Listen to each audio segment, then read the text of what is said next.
Donc nous allons commencer par quelques définitions et quelques évidences.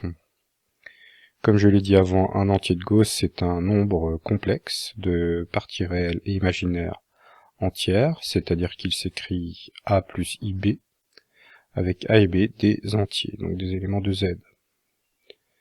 Grand N de Z, c'est le module au carré de Z, donc le module au carré, c'est-à-dire si on écrit le nombre A plus IB, A au carré plus B au carré, sans la racine carrée.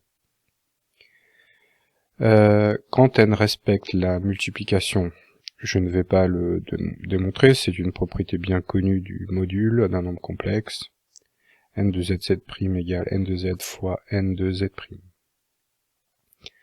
Z de i est un sous-anneau commutatif de C.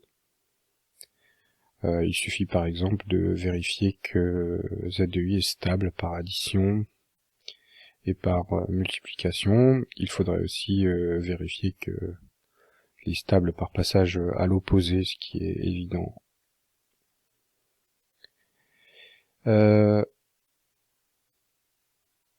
Voilà.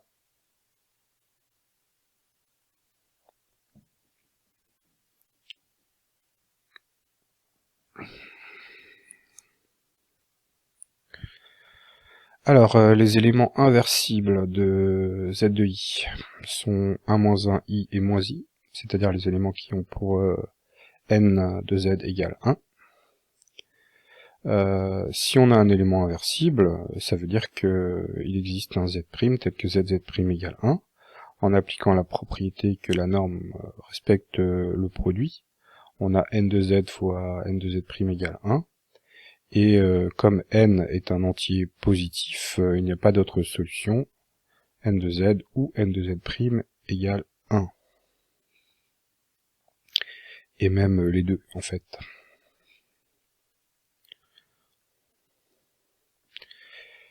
Alors, si on a un élément inversible de z de i, on a donc a au carré plus b au carré égale 1.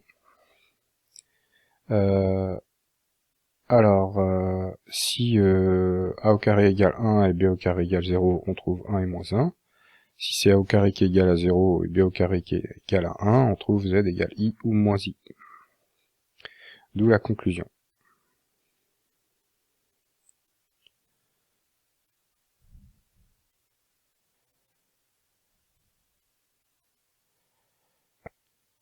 On démontre maintenant que Z crochet I est un anneau euclidien avec pour division euclidienne grand N, qu'on appelle de manière savante un statme.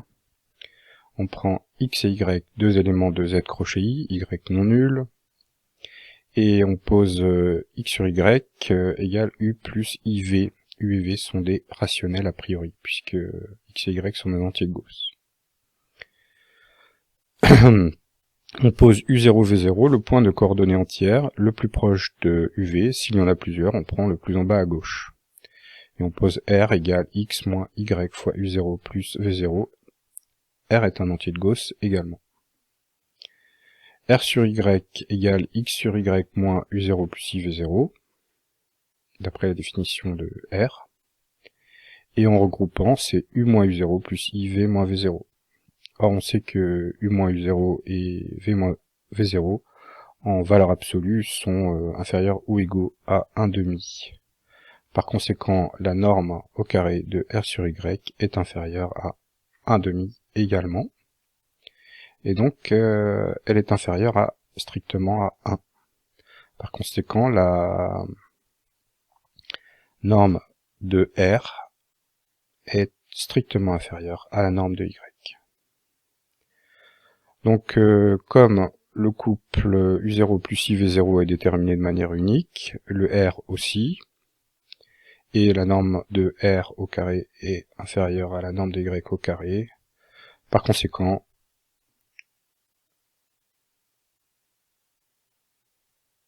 on a bien une division euclidienne sur Z crochet I. Comme Z crochet I est un anneau euclidien, c'est aussi un anneau principal, puisque tout anneau euclidien est un anneau principal. Les idéaux de Z crochet I sont donc monogènes, les idéaux principaux, et les idéaux premiers de Z crochet I correspondent aux éléments irréductibles. 2Z crochet I, comme dans tous les anneaux principaux. Donc élément premier, élément irréductible, c'est la même chose dans la suite.